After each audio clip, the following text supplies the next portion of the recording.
ये बात नहीं हो सकती कि सरकार बोले पैसा नहीं है, 11% हो गया, फिर वो बढ़ेगा, बढ़ते बढ़ते कहीं से कहीं चला जाएगा। 12 हो गया, नहीं 11 ये। तो इसके बाद एरियर और पे कमीशन जो हमारा हुआ था, पे 2016 का जो छठा वेतन आयोग था, उसका एरियर और जो 2 डीए की किस्तें दिए उसका एरियर भी ड्यू है, उसके की बात भी हम इस एजेंडे में रख रहे हैं।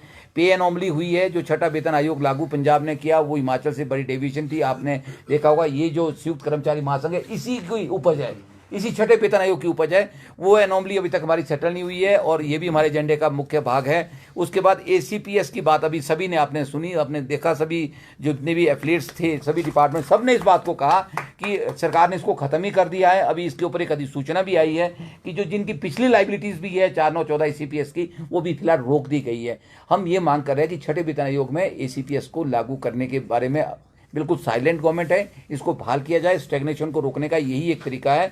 उसके बाद ओपीएस की बात अभी हो रही थी कि जो ओपीएस से लोग जो छूट गए हैं, उन लोगों को, उन वर्गों को, उन विभागों को, उन कॉरपोरेट्स को, उन बोर्ड्स को, उन निगमों को इसमें जोड़ा जाए, उनको बहाल की जाए। पेंशन एक बहुत बड़ा है, इसमें हमारे एचपीएस जो इलेक्ट्रिसिटी बोर्ड जो है सबसे बड़ा एक वर्ग है, जिन्होंने बहुत बड़ी लड़ाई लड़ी भी है पेंशन के लिए। और कुछ कॉरपोरेशन की बात हुई थी, अभी आपने सुना होगा, म्यूनिसिपल कॉरपोरेशन के साथियों ने बोला उनकी तो एनपीएस भी बंद हो गई है, ओपीएस भी बंद हो गई है। तो इस तरह से कुछ नई चीज़ें हमारे एजेंडे में यहाँ पे जुड़ी है, तो इसलिए हम उनकी बात करते हैं। यूपीएस की जो बात बार बार हो रही है, यूपीएस का इस मंच से विरोध हुआ है कि हिमाचल प्रदेश के अंदर यूपीएस किसी तरह से जो है उसको स्वीकार कर्मचारी नहीं करेंगे, ये हमारे एजेंडे का मुख्य भाग रहेगा। और कुछ जो पोस्टें हैं अलग अलग डिपार्टमेंट की, जो वैकेंट है सभी डिपार्टमेंट में पड़ी हुई, सरकार उसको ख़त्म करने का प्रयास कर रही है। यहाँ से ये प्रस्ताव पारित हुआ है कि पोस्टों को ख़त्म करने के बजाय उसको में वृद्धि की जाए, जो एग्जिस्टिंग पोस्ट है उसको यथावत रखा जाए, और डिपार्टमेंट उस विभाग की कंसल्टेशन के बगैर किसी भी विभाग में पोस्टों को खत्म करने की जो प्रक्रिया चल रही है उसको रोका जाए, उसको ना किया जाए। अगर सरकार पोस्टों को वृद्धि नहीं कर सकती, बढ़ा नहीं सकती, तो खत्म करने का भी सरकार के पास कोई अधिकार नहीं है, तो उसको रोका जाए। और वैकेंट पोस्टें जो पड़ी हुई है, मैं बात करूंगा शिक्षा विभाग की, हमारे बहुत से पद खाली चल रहे हैं, और उसको जो है उन पोस्टों को यथाशीघ्र, हर डिपार्टमेंट की हम यहाँ बात कर रहे हैं क्योंकि ये मंच सबके लिए साझा मंच है।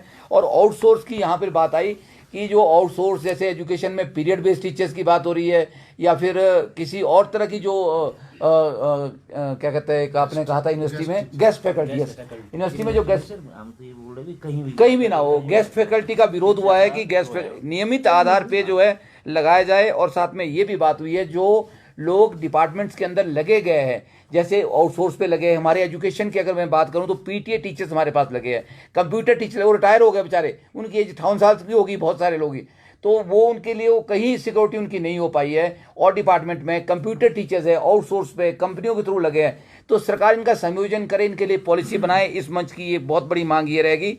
और एक इसमें एक बात आई है कि जो रेगुलेशन ऑफ एम्प्लॉयज़ है, ये 2 बार होता था, पहले 1 बार कर दिया, और ये 2 साल कंप्लीट हो जाए, इस बार भी लेट हुआ है। तो हम ये मांग करें कि ये साल में 2 बार हो, और इसको जो है 2 साल खत्म होते ही इसको किया जाए जैसे कंप्लीट होता है। रिटायरमेंट एज को 58 से 60 करने की बात हुई है कि सरकार क्या कर रही है कि उसको दे रही है, दोबारा से एम्प्लॉयमेंट करने के लिए उसको एक्सटेंशन दे रही है, और एक्सटेंशन में जो उसको सैलरी पूरी नहीं मिल रही है। सरकार या तो एक्सटेंशन बंद कर ले या फिर रिटायरमेंट एज ही बढ़ा दे कर्मचारियों की, सरकार इसको क्लियर कट इसमें स्टैंड अपना रखे। ये बात हुई है। करुणामूलक आधार पर जो नौकरियां लग रही है वो बंद है, वो बड़ा मुद्दा हमारा इस डिमांड चार्टर में आज जो था प्रस्तावित, उसको अप्रूव किया कि करुणामूलक नौकरियों पे हर विभाग में जो है कर्मचारियों को उनको मौका मिले। उसमें जो इनकम स्लैब है वो बहुत कम है, उसकी उस क्राइटेरिया में लोग आते ही नहीं है, क्योंकि जिसका बच्चा होगा, जिसको करुणामूलक नौकरी मिलनी है, वो उसके जो पेंशन मिल रही है वो कहीं उससे ऊपर चली जाती है,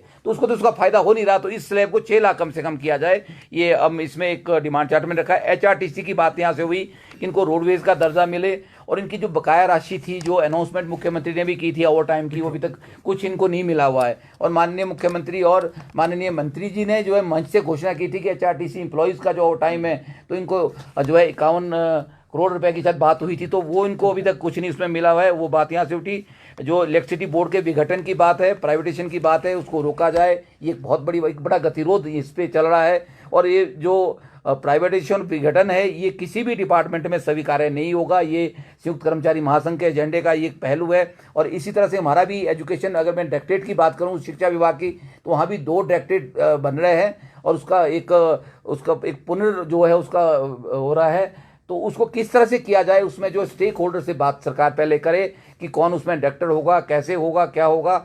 तो मुझे लगता है कि सरकार इसमें जल्दी में आगे ना बढ़े। और ये अच्छा प्रयास है कि अगर पहली से 12वीं तक अगर वो बोर्ड उसको डिपार्टमेंट को इकट्ठा करते हैं तो एक प्रयास बहुत अच्छा है, पर लेकिन उसमें बहुत सारी पोस्टों का नुकसान हो जाएगा। तो हम उसको लिए कहना चाह रहे हैं कि उन पोस्टों को ख़त्म ना किया जाए, पहले यूनियन से, स्टेक होल्डर से इसमें सरकार बात करे। इसके बाद जो डिपार्टमेंट और बोर्ड में पद समाप्त हो रहे हैं, हमने उसकी बात की, उसको बढ़ाने की हम बात कर रहे हैं, सरकार इस पर ख़त्म ना करे इसको। नए पे कमीशन के अनुसार जो है मेडिकल अलाउंस और को ओपन करने की बात होती है हर बार जब भी ऑप्शन एक्सरसाइज होती है। जब भी पे कमीशन लागू होता है तो ऑप्शन एक्सरसाइज होती है कि आपने मेडिकल ओपन करना है या बंद करना है, उसको फिक्स रखना है। तो उसके ऑप्शन दोबारा से एक्सरसाइज करने की भी हमने डिमांड चार्टर में इसमें एक मांग रखी है। तो HRA मेडिकल अलाउंस जो भी सेंट्रल पैटर्न पे रिवाइज होना था वो पिछले 15-18 सालों से नहीं हुआ है, वो भी हमारा डिमांड चार्टर का एक पहलू है। जो MR फैसिलिटी है, मेडिकल रिमबर्समेंट फैसिलिटी है, ये सभी को मिले, ये कॉर्पोरेट सेक्टर को भी मिले, उनको नहीं मिलती है। उनके भी बच्चे हैं, उनकी फैमिली है, वो भी बीमार होते हैं, उनको भी इस दायरे में लाया जाए, ये भी हमारा इस एजेंडे में इसको मैंने रखा है। और जो जिला परिषद के कर्मचारी है, जिला परिषद के कर्मचारी है, इनको पंचायती राज डिपार्टमेंट के अंतर्गत लाया जाए और ये भी OPS से बाहर है, इनके लिए कोई भी पॉलिसी नहीं है और इसको इन दायरे में लाया जाए। एक स्टडी लीव की बात हुई थी, हमने मुख्यमंत्री से कही थी, इस बात को बड़े इससे कही थी कि भी नीता सकलानी जी ने बड़े पुरजोर तरीके से इस बात को रखा था मुख्यमंत्री के सामने कि हमारे विशेषकर एक हेल्थ सेक्टर जो डॉक्टर्स है और जो टीचर्स है उनको तो ये स्टडी लीव रहनी चाहिए, क्योंकि वो क्वालिटी तब दे पाएंगे जब वो आगे पढ़ेंगे, हायर एजुकेशन लेंगे, तो एक बच्चों को एक अच्छा इनपुट मिलेगा। और या फिर डॉक्टर ज़्यादा अच्छा उसको डिग्री लेंगे तो पेशेंट को अच्छा एक इनपुट दे पाएंगे। तो इसमें मैं धन्यवाद करता हूं कि उन्होंने डॉक्टर्स के लिए तो बहाल कर दिया है और बाकियों की सैलरी का 40% देने की बात हुई है। तो हम ये मांग इस मंच से फिर कर रहे हैं कि सबको जो है 40% के बजाय जो है स्टडी लीव का प्रावधान रखे और 100% सैलरी उनको वहाँ पे मिले। फिर उसके बाद पटवारी कानून को, और जो हमारे पुलिस के लोग हैं बेचारे, अभी पुलिस के कुछ जवानों ने मुझसे बात की थी कि हमारा भी अब जो है वो स्टेट कैडर कर दिया गया है, उससे बड़ी दिक्कत हमारे को आएगी। पटवारी कानूनों का पहले कर दिया, तो हम एक मांग फिर इस मंच से कर रहे हैं कि पटवारी कानून को या फिर पुलिस डिपार्टमेंट है, सबका जो है इनका एक पहले से जिला कैडर था उसको उसी कैडर में रखा जाए, उस कैडर को ना छेड़ा जाए। वेटनरी अभी जो फार्मासिस्ट की बात हुई थी, हमारे जो वेटनरी डिपार्टमेंट से लोग आए थे, उन्होंने कहा कि हमारे फार्मासिस्ट के 5 तरह की अपॉइंटमेंट से हो रही है। तो इस तरह की अपॉइंटमेंट्स हर और विभागों में भी हो रही है। तो हम ये कहना चाह रहे हैं कि कैडर के अंदर कैडर ना बने, एक तरह का जो रिक्रूटमेंट प्रोसेस हो। एजुकेशन में तो बहुत ज़्यादा है कि कई तरह की अपॉइंटमेंट हो रही है, तो उसमें तो दुनिया भर की एसोसिएशन हमारी बन गई इसी आधार को लेके। तो हम ये कहना चाह रहे हैं कि भाई उसको ख़त्म करे, एक तरह का कैडर हो, एक तरह की अपॉइंटमेंट हो उसमें, ताकि उनकी सैलरी भी जो है वो, आपने कहा कि सबकी सैलरी क्या है वो अलग अलग है। और एक बड़ी बात जो आउटसोर्स उसकी बात हुई है कि आउटसोर्स की जो पॉलिसी बननी चाहिए, वो बात हमने आपसे कही। और एक जो निर्णय यहाँ पे हुआ है, हमें एम्प्लॉय सर्विस बिल एंड, अच्छा बहुत इंपॉर्टेंट बात जो मेरे से छूट गई थी, मैं धन्यवाद करता हूँ, बहुत ही जुझारू और पुराने साथी है यूनिवर्सिटी के। जो हमारे पास बिल बना, अभी बिल आया एम्प्लॉयज़ के लिए, सर्विस बिल आया रिक्रूटमेंट के लिए, तो सर्विस कंडीशन कॉन्ट्रैक्ट का, उसका विरोध सभी ने यहाँ से किया। और उसमें ये मांग की गई कि अगर सरकार रिक्रूटमेंट के लिए बिल ला सकती है कॉन्ट्रैक्ट पॉलिसी का, तो OPS जो बहाल सरकार ने की है उसको भी बिल लाना चाहिए। वो कम से कम वो OPS सरकार कर्मचारियों की जो है वो आने वाले समय में उसके ऊपर किसी तरह का कुठाराघात ना हो, वो उसके साथ छेड़छाड़ ना हो, तो OPS के लिए भी सरकार जरूर बिल लाए। ये बात इस मंच से यहाँ पे हुई है। और जो डायरेक्टर हायर एजुकेशन जो है डीम्ड रेगुलराइजेशन के ऑर्डर नहीं कर रहा है आज, जबकि TGTs के एक कैटेगरी में सारे ऑर्डर हो गए, लेकिन लेक्चर्स के केस में वो आज तक पेंडिंग है। Even after contempt they are pending. नहीं, उसको वो और डिपार्टमेंट्स के भी है, वो भी बात है, किसी को जो बेनिफिट मिलने हैं वो मिले। उसमें एक हमारे प्रिंसिपल्स का भी इशू आया कि रेगुलेशन हमारी 2016 से नहीं हुई, और डिपार्टमेंट में बहुत सारी एडहॉक प्रमोशनें हो रही है।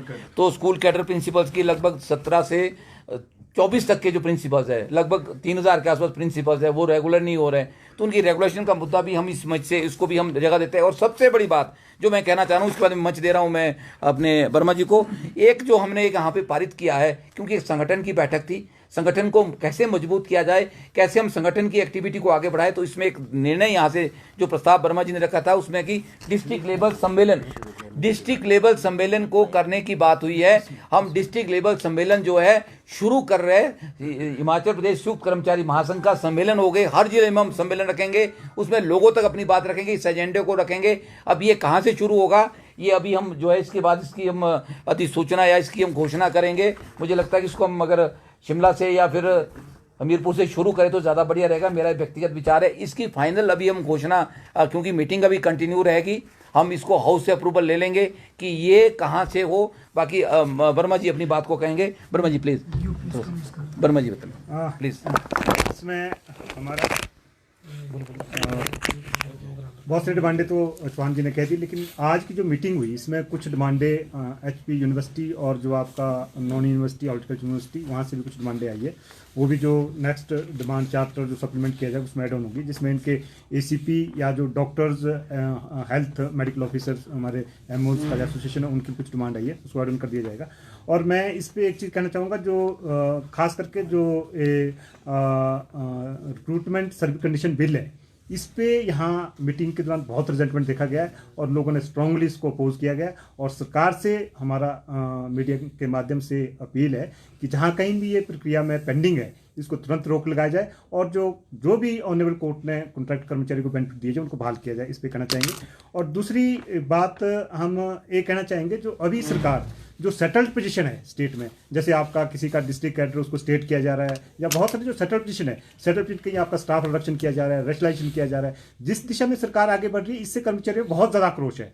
हम यही कहना चाहेंगे, सरकार अभी तक जो कर्मचारी के बहुत सारे क्लेम पेंडिंग है, लेकिन इसके अलावा आप रेशनलाइजेशन में कर्मचारी कहीं अपने आप को तंग महसूस फील कर रहा है, तो मुझे लग रहा है जो प्रक्रिया है पोस्ट रिडक्शन की है, जिससे प्रमोशन भी पेंडिंग पड़ी है और भी आपकी रेशनलाइजेशन हो रही है, जैसे आपके कहीं 2 डायरेक्टर 3 डायरेक्टर किए जा रहे हैं, इस सारी प्रक्रिया पे मुझे लग रहा है रोक लगाने की जरूरत है। इससे कर्मचारियों में बहुत ज़्यादा आक्रोश है और खास करके बिजली बोर्ड में भी ये मामला आज रेशनलाइजेशन का चलो, उस करके हम आज भी ये चर्चा का इशू रहा और इसका हम पुरजोर विरोध करते हैं। इसके साथ बाकी जो गैस टीचर है, गैस टीचर का भी यहाँ चौहान जी ने भी कहा, एक हम जब राज्य सरकार जो आपका फिक्स टर्म अपॉइंटमेंट है, आपका अग्निवीर जो अपॉइंटमेंट केंद्र सरकार ने किया था, राज्य सरकार जो पॉलिटिकल पार्टी उसका विरोध कर रही थी, लेकिन आप सत्ता में आकर के उसी फिक्स टर्म पे जा रहे हैं। गैस टीचर क्या sort of fix term appointment है। तो हमारा समझ बड़ा क्लियर है कि जो एक गैस टीचर है ये एक फिक्स टर्म अपॉइंटमेंट है और हम इसका विरोध करते हैं और रेगुलर रिक्रूटमेंट कॉन्ट्रैक्ट या रेगुलर रिक्रूटमेंट जाकर के ये पद भरे जाए और इससे जो हमारा एजुकेशन सिस्टम है उसमें भी सुधार होगा। अदरवाइज गैस टीचर से कहीं ना कहीं जो हमारा एजुकेशन सिस्टम है उसमें गिरावट आएगी। तो ये जो इश्यूज हैं, और एक हम यूनिफाइड जो पेंशन स्कीम है, इस पे यहाँ चर्चा आई कि हम इसमें स्टेट और नो डाउट केंद्र ने जब नोटिफिकेशन की, हम उसका विरोध करते हैं जब केंद्र ने, क्योंकि इस करके हम कंपेरेटिव देखें तो NPSC से बेहतर है। स्टेट गवर्नमेंट भी इसमें आगे बढ़ रही है UPS में, तो हमारा इसमें विरोध रहेगा कि स्टेट में UPS ना लागू की जाए और जहाँ जहाँ कर्मचारी NPS के कर्मचारी छूटे हैं वहाँ पुरानी पेंशन बहाल की जाए। ये मुख्य मुद्दे। पेंशनर के रह गए बेनिफिट से किसमें इशू। और एक एक बड़ी बात हमने, जैसे साथी ने कहा यहाँ कि हम संगठनात्मक दृष्टि से आगे स्टेट में जैसे जो ऑर्गेनाइजेशन एक्टिविटी भी है, और मुझे लग रहा है कि जो मुद्दे हैं, मुद्दों को लेकर के भी हर जिला पे कर्मचारियों से पूछा जाएगा इस पे क्या करना है और कर्मचारियों से चर्चा की जाएगी, जिसमें हमारे पेंशनर्स के बहुत सारे मुद्दे हैं। साथ ही कुलदीप ने यहाँ बात कही कि अगर हमारे कर्मचारी 100 होते तो पेंशनर उसमें 200 पार्टिसिपेट करेंगे जो जिला कन्वेंशन होगी, क्योंकि उनके एरियर, उनके लिव इनकैशमेंट, उनकी ग्रेजुटी और ये सारे जो टर्मिनल बेनिफिट्स उनके क्लेम पेंडिंग है। तो ये तमाम मुद्दे हैं जिनको लेकर के कर्मचारी आज यहाँ बैठे थे और हम अगली जो यहाँ चर्चा हो रही कंक्लूड करेंगे बैठक को, पर संभावित हम जिला की ओर जाएंगे और जिलों में कर्मचारी पेंशन की संयुक्त रूप से इन तमाम मुद्दों पे कन्वेंशन या पंचायत की जाएगी, चर्चा की जाएगी और सरकार से मांग की जाएगी। जिसमें कैरियर एडवांसमेंट स्कीम जो यूनिवर्सिटीज की बंद कर दी गई है, उसको भी टीचर्स के लिए जो है उसको लागू करने की बात हुई है। हमारा बड़ा मुद्दा है जो हमारी बोलो जो हमारे हिमाचल प्रदेश विश्वविद्यालय की जो लंबे समय से हम आंदोलन भी करते आए हैं, हमारी जो कैरियर एडवांसमेंट स्कीम है, यानी जो कॉलेज और टीचर्स, यूनिवर्सिटी के टीचर्स है, उनकी जो प्रमोशन है वो लंबे समय से रुकी हुई है 2020 के बाद। और उसमें भी अगर मैं हिमाचल प्रदेश विश्वविद्यालय की बात करूं तो वहां पर अभी भी कुछ इंटरव्यू पीछे हुए हैं, मगर इसको लेकर हमने अपना रोष भी व्यक्त किया है और हम अपने माननीय राज्यपाल जो कि हमारे विश्वविद्यालय के चांसलर हैं उनसे भी हमने बात की है कि भाई भतीजावाद के तहत तो प्रमोशंस की जा रही है, और जब किसी आम टीचर की, असिस्टेंट प्रोफेसर की, एसोसिएट या प्रोफेसर बनने की बारी आती है तो सरकार द्वारा हमेशा एक बात की जाती है कि हमारे पास जी फाइनेंशियल इसकी लायबिलिटी बढ़ जाएगी और हमारे पास पैसे भी हैं। हमारा ये लंबे समय से आंदोलन भी चला है। हमने लगभग 26 दिन तक विश्वविद्यालय में काले बिल्ले लगाकर हिमाचल प्रदेश सरकार का और विश्वविद्यालय प्रशासन का हमने विरोध किया, और हमने अभी हमारा यूनिवर्सिटीज अभी बंद हैं तो 19 से हमारी जो है एक नया आंदोलन की यहाँ पर रूपरेखा बनेगी। तो हमारी जो कैश है ये हमारा एक सबसे प्रमुख मुद्दा है, career advancement scheme. College teachers को भी इस बारे में इन्होंने अपना आंदोलन जो है ये सोच रहे होंगे इन्होंने क्या करना है, मगर मैं जो कर्मचारी संघ हमारा जो यहाँ पर बना है उसके तहत भी इस मुद्दे को उठाया जाए, क्योंकि लगभग 3000 के लगभग जो टीचर्स हैं पूरे प्रदेश के अंदर different universities and colleges, they are directly suffered by this decision of state government. Doctor साहब भी कुछ बोलना चाह रहे हैं, मेडिकल हेल्थ डॉक्टर्स, आप बोलो, इनको बोलो। जैसे डॉक्टर साहब ने कहा कि एचपीयू में भी जो है वो सीएस लागू नहीं है, इसी तरह हमारे नौणी विश्वविद्यालय में भी 2021 से लेके जो है वो बहुत से लोग जो डिजर्व करते थे, किसी ने एसोसिएट प्रोफेसर बनना है, किसी ने जो है वो प्रोफेसर बनना है या इक्विवेलेंट पोस्ट पे जाना है, तो अभी तक जो है ये बिल्कुल रुका पड़ा है। बार बार हम मंत्री महोदय जी भी और मुख्यमंत्री महोदय जी को भी लिखित में रिक्वेस्ट कर रहे हैं, अब आश्वासन मिलते हैं लेकिन वास्तव में हुआ भी ज़्यादा नहीं है। तो इसलिए हमारी भी ये डिमांड है, और साथ ही साथ कुछ ऐसा है जो नॉन कंपाउंडेड 5 इंक्रीमेंट्स है फॉर पीएचडी होल्डर्स, वो भी मिलना चाहिए। Very nice. तो इस तरह से हमारी कुछ डॉक्टर साहब कुछ हेल्थ से रिलेटेड डॉक्टर। Thank you. मैं doctor Surendra Singh Dogra, thanks to my president महासंघ। मैं आपके माध्यम से ये बताना चाहूँगा कि जो एक मेडिकल फेडरेशन है उसकी बहुत बड़ी विडंबना रही है, चाहे सरकार कोई भी हो, ए भी जो भी हो, चाहे सेंटर में हो, कहीं ना कहीं आज मैं इस मुद्दे को लेके बोलना चाहूँगा कि जैसे कोलकाता कांड हुआ या और भी बहुत सारे कांड हुए हैं मेडिकल फेडरेशंस के जो प्रोफेशनल्स होते हैं, तो उनमें एक मेडी पर्सन एक्ट होता है, जो कि आज की डेट में मेडी पर्सन एक्ट जैसे बेंगलुरु या आंध्र प्रदेश या अन्य किसी 2-4 छत्तीसगढ़ वगैरह इन सारी स्टेट्स में जो एक्ट इम्प्लीमेंट हो चुका है। तो मैं इस मंच के माध्यम से चाहूँगा कि यहाँ से हमारे जो हिमाचल संयुक्त महासंघ बना है, इसके माध्यम से मैं चाहूँगा कि सरकार जो है वो मेडी पर्सन एक्ट को भी इम्प्लीमेंट करवाए, ताकि प्रोफेशनल्स की सिक्योरिटी, ताकि उनकी मानसिक दशा जो है वो ठीक रहे। जब तक मानसिक दशा ठीक नहीं रहेगी तो वो कैसे उपचार करेंगे अच्छे से। सेकंड, जो हमारा ये जैसे कि प्रधान साहब ने कहा कि आउटसोर्सिंग में, इसका कड़े इस शब्दों में जो है वो बोलूँगा कि आउटसोर्स पॉलिसी जो है वो सुदृढ़ तरीके से बनाई जाए, ताकि एक सुदृढ़ जो है वो कर्मचारी अपनी मानसिकता के साथ काम करे। थर्ड, जो हमारा कर्मचारी महासंघ है, मैं सारे स्टेट से ये बोलना चाहूँगा कि जो हमारे ऊपर जो असॉल्ट होते हैं डॉक्टर्स के साथ या किसी भी मेडिकल प्रोफेशनल्स के साथ, वहाँ पे भी जो ये मेडी पर्सन एक्ट जो है वो लागू किया जाए, ताकि हमारा जो एक मनोबल बढ़े काम करने का। और ACPS कैरियर प्रोग्रेशन स्कीम जो है वो हर डिपार्टमेंट की मांग है उसके ऊपर। और third, last but not the least, it is very useful, very beneficial the OPS scheme. तो उसके ऊपर जो OPS स्कीम है जो हमारे को मिली है, उसका जो है वो भी विधेयक पास किया जाए। जैसे कि और चीज़ों के लिए विधेयक पास होते हैं, तो इसके लिए भी विधेयक पास हो और जो है वो इसको सुचारू रूप से धरातल से जो है वो उसको इम्प्लीमेंट किया जाए। हाँ, एक चाइल्ड केयर लीव का भी इशू रह गया है, थोड़ा सा उसको भी हम जोड़ना चाह रहे हैं कि जो चाइल्ड केयर लीव है वो 2 साल की 2 साल की चाइल्ड केयर लीव है। उसमें सरकार ने ये कहा है कि भाई जिस का बच्चा जो है वो डिसेबल है उनको तो दी जाएगी, और जो माए जिनका बच्चा स्वस्थ डिलीवर हो रहा है उसको ना दी जाए। तो मुझे लगता है कि ये एक बहुत बड़ी एक विडंबना है और बड़ी जाति है। हम तो चाहते हैं कि देश में सारे बच्चे स्वस्थ हो, हर बच्चा जो है वो। आप बोलेंगे सर, ये ना पैटर्निटी का भी रखना जी। हाँ, पैटर्निटी जिस तरह से आप सरकार के समक्ष डिमांड्स उठा रहे हैं, अगर सरकार यहाँ पर आपकी डिमांड्स को नज़रअंदाज करती है, जिस प्रकार से 600 पद यहाँ पर इलेक्ट्रिसिटी से समाप्त करने की तैयारी हो चुकी है, लगभग तैयारी हो चुकी है, वहीं पर और भी विभागों से कर्मचारियों की रैशनलाइजेशन हो रही है, तो इसके लिए क्या करेंगे, क्या रणनीति बनाएंगे जिससे आप अपनी ये मांगों को मनवा सकें या क्या करेंगे, क्या आगामी रणनीति रहेगी? मैं बहुत आभारी हूँ आपका कि आपका प्रश्न बड़ा वाजिब प्रश्न है। अभी तो मैंने बात की थी, जो प्रश्न आया कि 2-3 मेरे पास पॉइंट छूट गए थे कि जो है मैटरनिटी लीव जो है वो 2 साल की हर माँ को मिले, पैटर्निटी लीव भी मिले। तो इस तरह का हम पहले एक डिमांड चार्टर सरकार को सारे विभागों, आपने देखा होगा सारे जो अपने अपने विभाग के चुने हुए पदाधिकारी है, प्रधान है, हमने इस संगठन में ऐसे लोग नहीं लिए कि वो संगठन में कोई लेना देना नहीं है।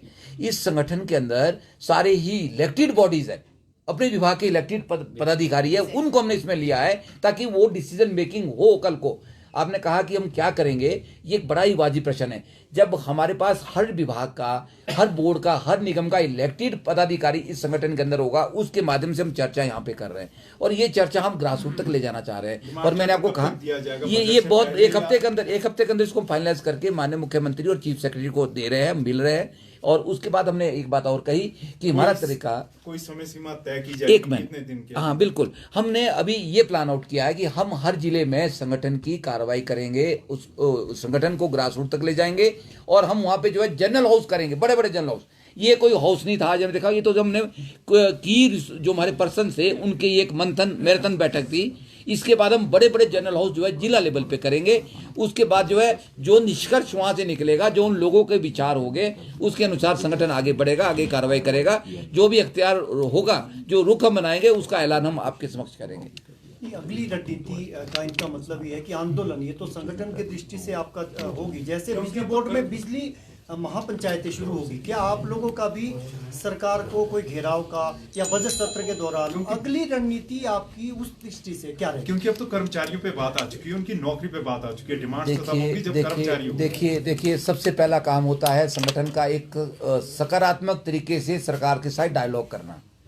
देखिए हम ये बोल दे कि हम बहुत बड़ा एजुटेशन कर रहे हैं, हम कल को वो कर रहे हैं, परसों को वो कर रहे हैं, मुझे लगता है कि उस चीज़ से उसको बोलना बड़ा आसान होता है, उस चीज़ से निकलना बाहर बहुत मुश्किल होता है, उस चीज़ को अंजाम तक ले जाना उससे भी कहीं चुनौतीपूर्ण काम होता है। पर जब तक आपके पास टीम तैयार नहीं है, लोग तैयार नहीं है, लोग कुछ करना नहीं चाहते, लोग कुछ आगे नहीं आना चाहेंगे, ये माहौल बनाने के लिए हमें पहले लोगों की राय को लेना पड़ेगा। जब लोगों की राय हमारे पास जिस तरह से आएगी उसके अनुसार हम आगे बढ़ेंगे। ये हमारी इससे डायलॉग के बहाने से हम बात करेंगे। तो हमारा सपोर्ट है। हाँ, महापंचायत तो हम कर ही रहे, अभी बिजली वाली भाग लेगा जी, बिल्कुल बिल्कुल बिल्कुल भाग लेगा। आज हम बिल्कुल इस महापंचायत को हम इसको सपोर्ट करेंगे, हमारे पदाधिकारी इसमें जाएंगे 11 तारीख को। उसके बाद मैंने कहा कि हमारे संयुक्त कर्मचारी महासंघ की इस तरह की महापंचायतें, बोलो उसको, चाहो कॉन्फ्रेंस बोले, चाहो हम इसको कोई भी नाम दें, हम इस तरह के जिला वाइज करने वाले हैं। उसके बाद ही हम आगे बढ़ेंगे। ये कहना बहुत जल्दी है कि हम अगली रणनीति पे क्या हम करने वाले। Thank you very much.